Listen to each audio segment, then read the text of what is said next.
What's up, everybody? Welcome back to another episode of Pokemon Inclement Emerald. Hardest battles on Challenger mode. You already know what it is. Today we're going to be taking on Aqua Admin Matt. This guy's no joke. You already know whenever I say that, no joke. You know it's going to be a tough battle. I was stuck on this guy for mad long. Now, I'm sorry. Excuse my crappy emulator. My piece of crap emulator. It slows down for a bit here, but I promise this is the only time it does it. It gets better. So here we go. Let's go. He sends out Pelipper and I send out Raichu. Pelipper activates his Drizzle ability, which will come to our advantage. So we're going to go for a Thunder here because it's 100% accuracy in the rain. I do outspeed, and this is going to be enough to one-shot. Despite being at a 12 level disadvantage, I do have Light Ball on Raichu. Thunder also is a 110 base power move, and it is 4 times super effective, so it's definitely going to be enough to take him out. Rain continues to fall, and it is permanent. Now he sends out Seismitoad. Now this thing definitely is one of his hardest mons to deal with. He's only weak to grass, and I don't have any grass types. Now I'm predicting an Earthquake coming out on the super effective Raichu, so I want to switch into one of my Levitate Pokemon, either Gengar or Flygon, or of course Zapdos is an option too because he's flying type. But I can't just blindly switch in. I know I'll get a safe switch in off the Earthquake, or probably, that's what I probably will predict at least, but we've always got to think 2 steps ahead here. So whoever we send out has got to be able to do something. So we're going to go ahead and choose Gengar. You know, when in doubt, Gengar can get the job done. He goes for Earthquake, and of course Levitate. I dodge it. So now it gets tricky because he has Swift Swim, which is his ability that will allow him to outspeed me, even though he would be slower normally. Swift Swim makes him faster than me.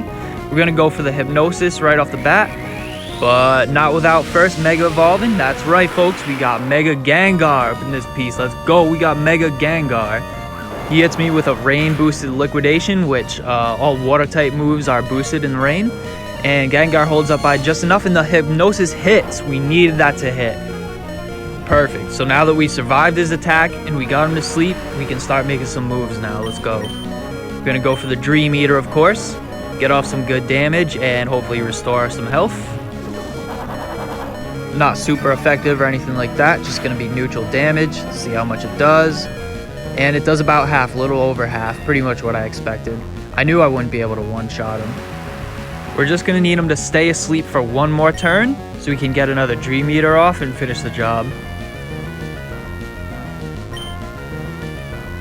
Yes, and he gets to sleep for one more turn.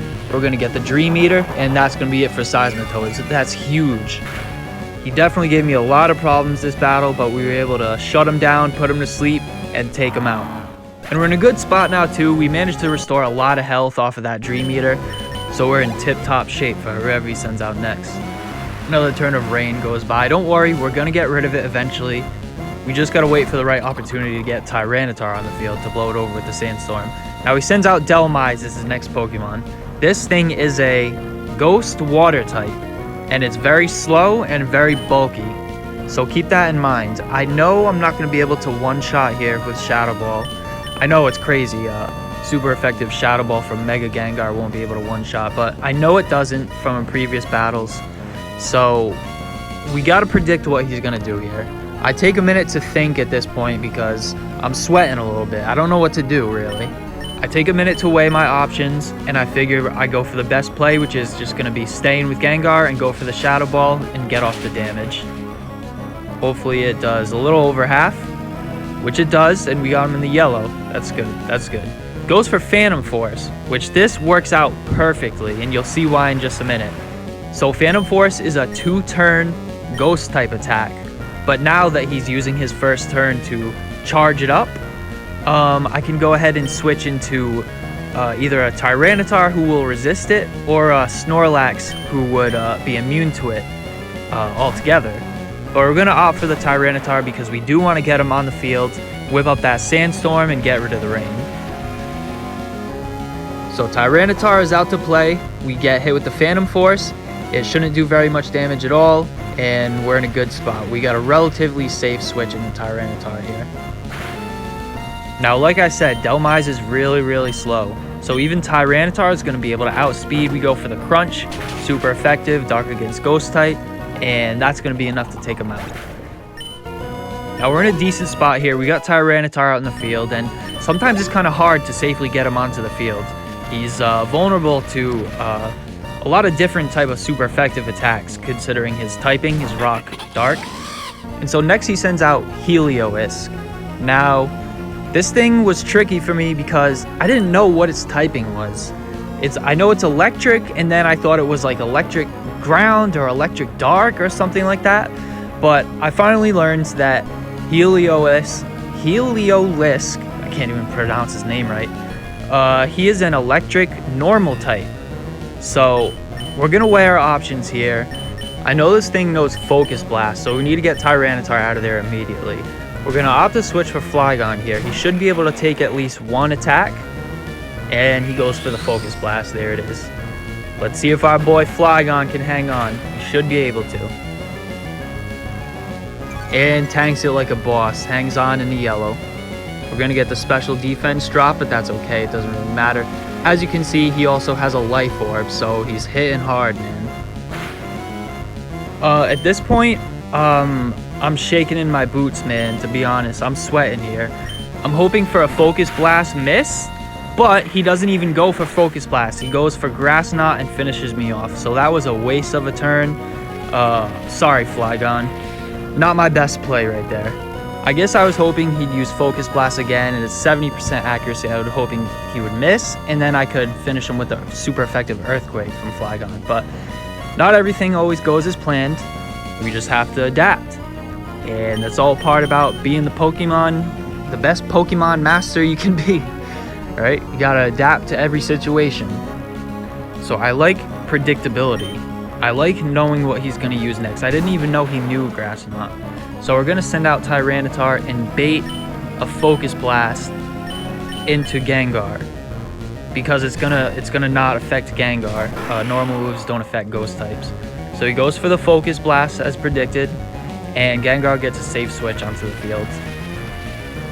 So at this point we're winging it. We're way off script already.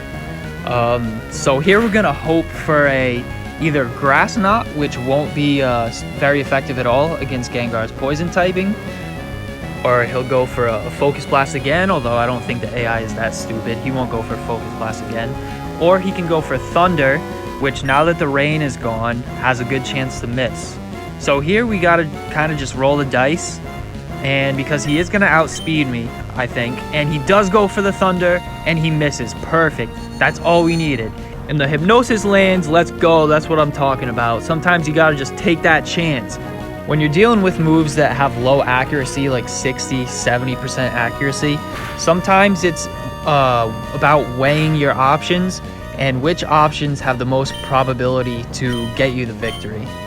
And those plays are sometimes the most rewarding. When you get a huge miss or a huge low accuracy hit, you do it for the thrill, man. You do it for the thrill, you do it for the win. So we're gonna hit him with Dazzling Gleam. At this point, I still might have thought he was a dark type, but either way, we're gonna get the crit, and that's it for Heliolisk. God damn it. Some of these names, man, I struggle with some of these Pokemon names out here. But let's go. We got 2 Pokemon left. It's not over yet. Next comes out Gyarados, his ace. And this thing Mega Evolves, man. This thing outspeeds all my Pokemon. It hits hard, and it is hard to kill, let me tell you. And he also turns into a dark type. And I specifically put Dazzling Gleam on Gengar for this reason.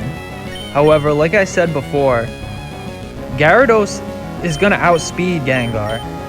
And I have a bit of health left on Gengar, but it's not enough to take a Waterfall. Or a Crunch, especially. So now he Mega Evolves.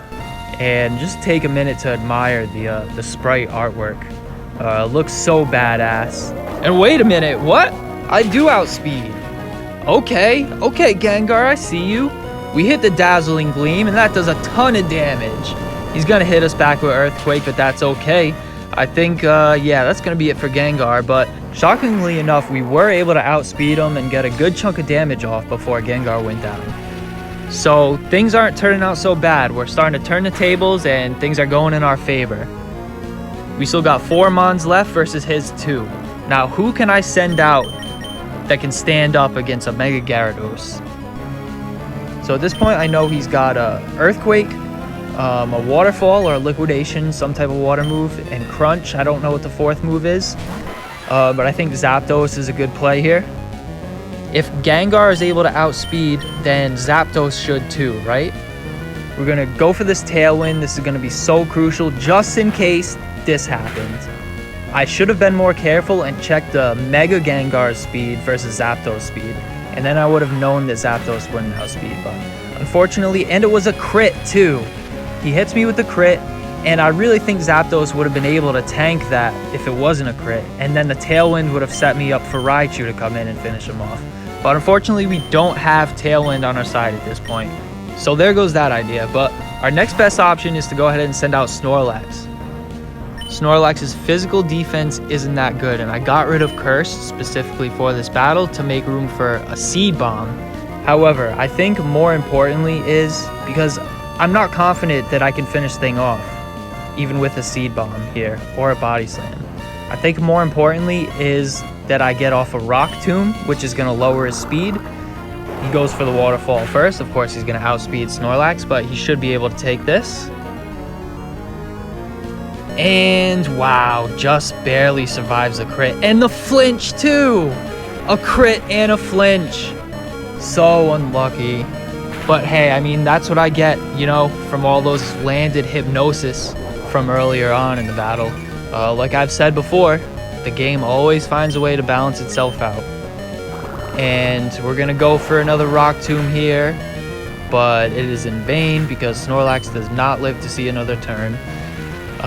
Very unlucky. Very unlucky. I mean, there's not much you can really do about that.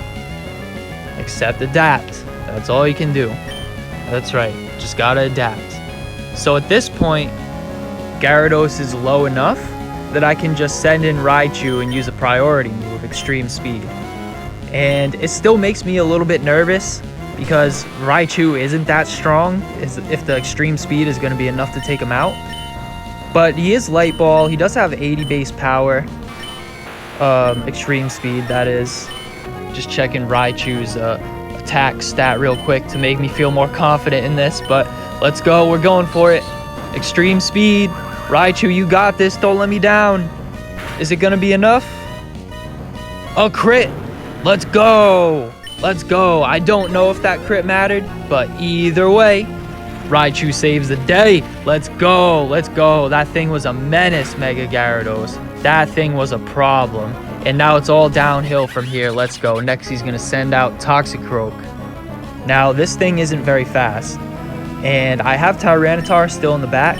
So I want to set him up. I'm going to go for the Nuzzle to paralyze this thing, just in case. So now, no matter what happens here with Raichu on the field, Tyranitar will always be able to come in and outspeed. And gets the full paralysis off. Let's go on the first turn. Sandstorm blows over. Raichu and Toxicroak, we both get hit by the Sandstorm, just dwindling his health down little by little. It is his last Pokemon, so every little bit counts. Now for this battle, we did get rid of Thunderbolt. We replaced it for Thunder because we were fighting in the rain for a little bit. But I think we're just going to go for it, man. 70% accuracy. Let's go, and it hits. That's what I'm talking about. Let's go. See how much it does. Not very much at all, but that doesn't really matter. He's paralyzed, and we got Tyranitar in the back. And he takes us out in one shot, man. Poison Jab takes us out in one shot. But that's okay. All the pieces are in place. And Tyranitar is ready to come out to play. He heals up with the Black Sludge by a little bit. Not going to matter. Not going to matter at all. Send back in Tyranitar to finish the job. Because he is paralyzed, I can go straight for the Earthquake. Being super effective, he is a Poison type. And that's going to be lights out for Toxicroak. Woo! Let's go, baby. That's what I'm talking about. Let's go. I know I say let's go all the time in my videos. Let's go, let's go, let's go. I say it way too much, but you already know I get excited. Especially when I beat a guy like this who I've been stuck on for mad long. So that's going to be it for Team Aqua Matt. I hope you guys enjoyed this battle. Also, give this video a like if you enjoyed it. And also, don't be afraid to leave a comment, and I'm open to any suggestions about what you guys would like to see or what you'd like to see me do differently. Any suggestions, I would love to hear from you guys. What you're liking about the videos, what you're not liking about the videos so far. And also, if you're liking the series so far, subscribe. But thanks for watching, and see you next time.